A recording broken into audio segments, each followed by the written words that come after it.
बोले सद्गुरुदेव भगवान की। परम मंगलमय परात पर अखिलेश्वर अकारण करुणा वरुणालय भक्तिवांसा कल्पतरु तडिदित विनंदनित पीतांबरधारी भगवान श्री राधा माधव सरकारस्य प्रतिदिव्य मूर्ति श्रीमद्भागवत महापुराण व्यासपीठासीन आचार्य कुशल संत शिरोमणि इति पदेन अलंकृतोस्ति स्वनाम धन्य स्वामी महाभाग नारायण दास महाभाग व्यासद्वयो कृते चरण अहम हृदयेन व्याहरामि नमस्करोमिश्च। जाज्वल्यमान सूर्य की आभा प्रभा से युक्त मानो जैसे सूर्य भगवान साक्षात अपने ओज तेज से इस मंडप को आच्छादित कर रहे हैं, ऐसे स्वामी जी के चरणों में नमन।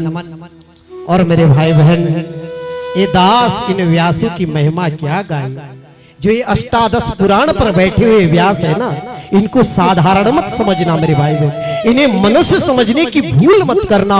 यदि जीवन में आपने इनको मनुष्य समझा तो आपने ये कथा सुनी ही नहीं है। और ये तुलना भी मत करना कि इस व्यास ने अच्छा बोला, ये व्यास ठीक नहीं बोल रहा है। ये अतुलनीय है मेरे भाई बहन, इनकी तुलना नहीं हो सकती है। ऐसे व्यास गण के नाना पुराण पर आसीन समस्त व्यास बंधुओं के चरणों में ये निरक्षीर विवेकी है मेरे भाई बहन। हंस की तरह जैसे दूध और पानी को अलग करने की क्षमता एक हंस के भीतर होती है ना, ये सब निरक्षीर विवेकी है। ये दास आपके चरणों में कोटि कोटि नमन करता है। आहा।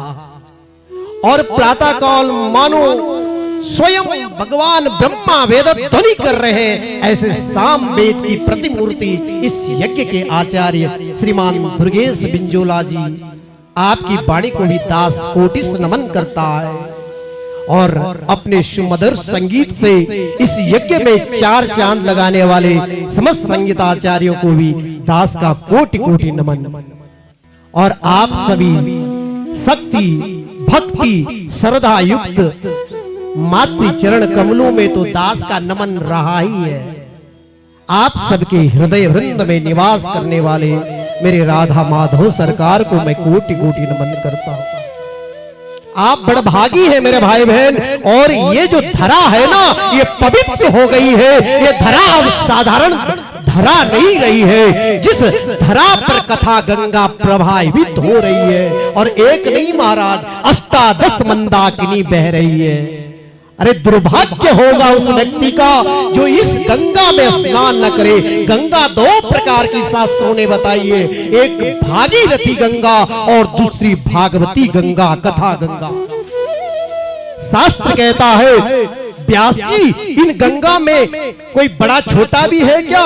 हमने कहा ना भैया, गंगा तो दोनों महान है। बोला फर्क तो होगा। मैंने कहा एक फर्क है। बोले क्या फर्क है महाराज? हमने कहा कि कथा गंगा और भागीरथी गंगा में सिर्फ एक फर्क है। अगर भागीरथी गंगा में स्नान करोगे ना तो संगल पकड़नी पड़ेगी, डर होगा कि डूब न जाए। और धन्य रे कथा गंगा, तुझ में जितना डूबोगे उतना आनंद आएगा।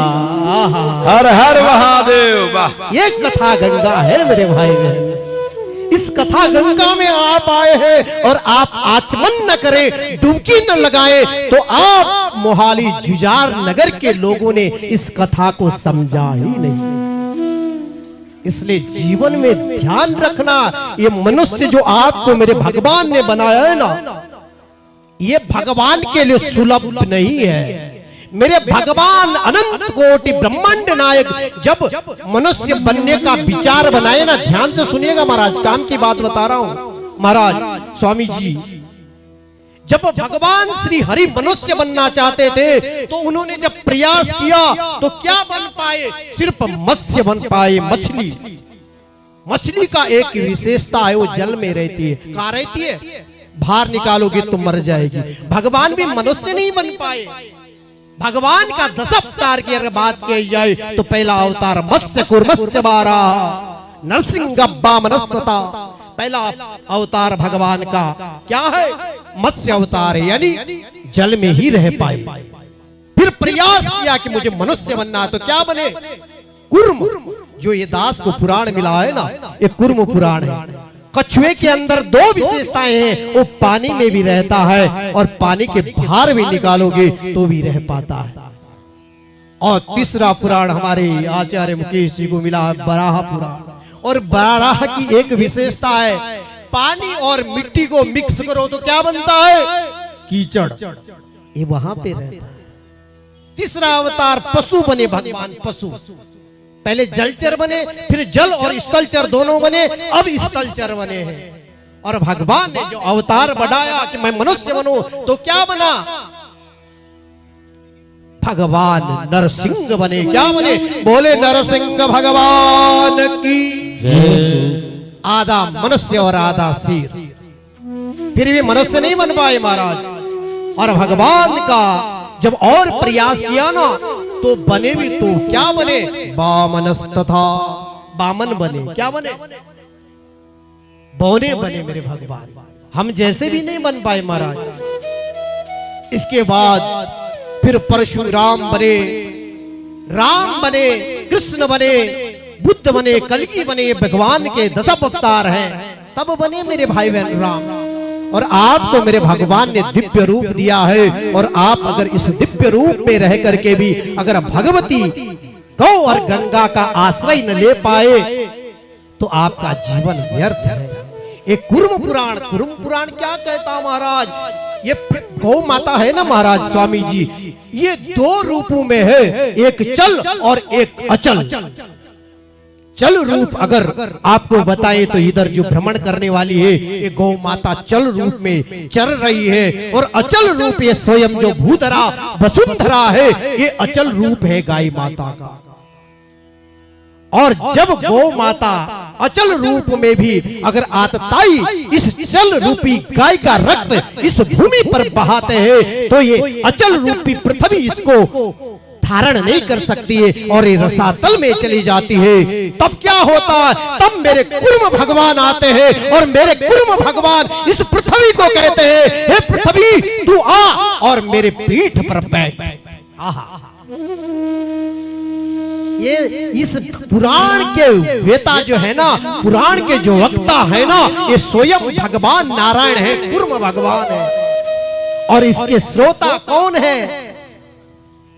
आहा, इंद्रद्युम्न जी है। इस दिव्य संहिता को श्रवण ये दास की बस की बात नहीं महाराज। अपनी वाणी को ऐसे ऐसे संत महापुरुषों के सामने और आहा, ये पुराण कहता है। ये कौन सा पुराण? कुर्म पुराण कहता है। क्या कहता है? कि प्रसन्नो भगवान विष्णु शंख चक्र गदाधरा आविर्बभूव गौ माता देव माता पुरोहिता। पूर्व खंड के 16 अध्याय का 17वां मंत्र कहता है कि प्रसन्नता अगर जीवन में चाहते हो ना, अगर घर में खुशहाली चाहते हो ना, तो जीवन में गौ सेवा जरूर कर। ये कौन कह रहे हैं? शंख चक्र गदाधरा। शंख चक्र को धारण करने वाले मेरे भगवान कह रहे हैं। आहा, आविर्बभूव गौ माता। जिस दिन तुमने संकल्प ले लिया कि हम भी गौ माता, राष्ट्र माता बनाने में अपनी अहम भूमिका निभाएंगे, उसी दिन तुम सतपात्र बन पाओगे मेरे भाई बहन। आपके ज्ञान के लिए बता दूं मेरे भाई बहन, जीवन में अभिमान मत करना कि मैं कहां ऐसे इनके पीछे घूमता रहूं। जीवन में अगर अभिमान आए ना कि मेरे पास धन बहुत है, तो उसका अभिमान मत करना। धन एक चींटी भी संचय करती है। जीवन में भाव आए कि हम तो लाल पीले नीले हरे नाना जाने कितने कपड़े पहनने वाले हैं, तो मेरे भाई बहन आप तो कपड़े पहनते हैं, आपसे अच्छा तो गिरगिट है जो बिना पहने ही रंग भरता है।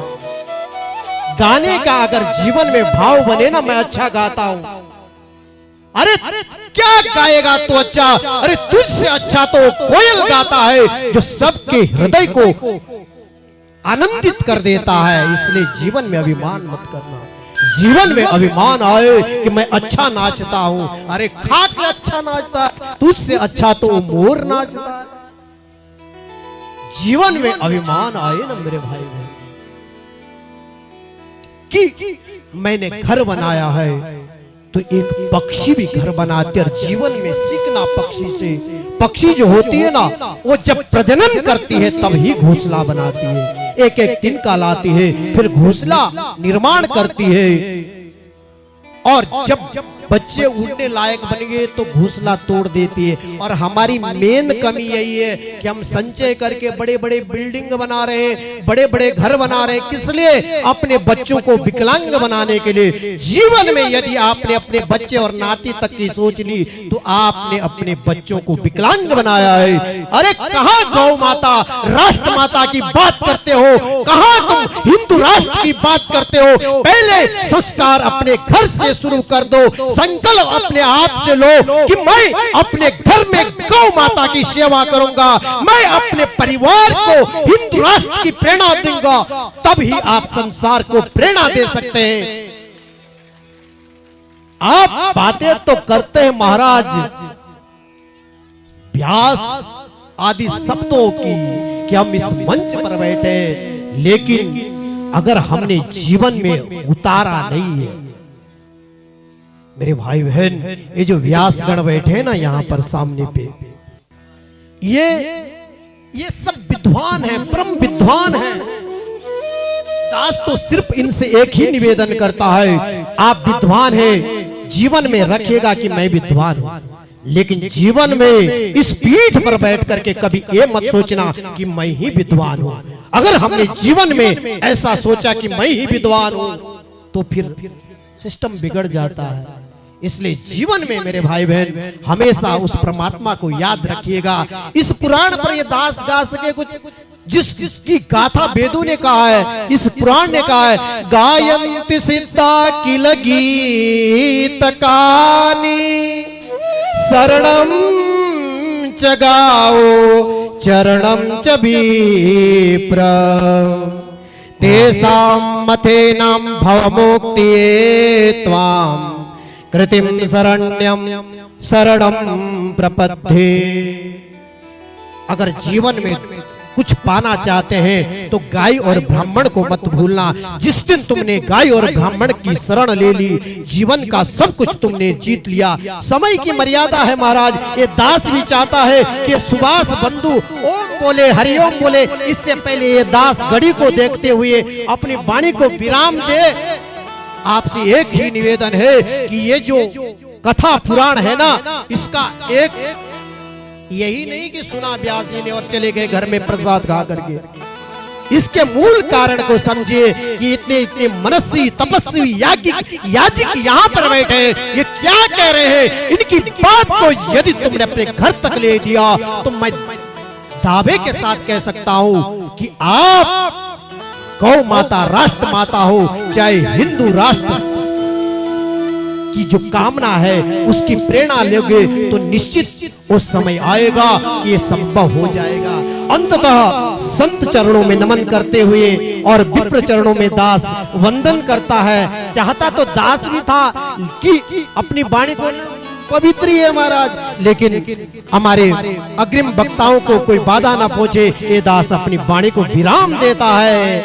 हरिओम बोले गौ माता की, राजा रघुनाथ की, कालिकनाग भगवान की, सुखेश्वर महादेव की, कमलेश्वर महादेव की, शेषनाग भगवान की, समस्त व्यास जनों की, समस्त भक्त प्रेमी माताओं की, भक्त प्रेमियों की, नमः पार्वती पतये, हर हर हर महादेव। हरि ओम। जय अष्टादश महापुराण की, सदगुरुदेव महाराज की। आए अभी आपने हमारे परम पूजनीय डॉक्टर भरत भूषण जी महाराज जी की सुमधुर वाणी में कुर्म प्राण एवं सनातन धर्म गौ माता के जागरण के लिए सुंदर सुंदर वाणी में आपने रसास्वादन किया।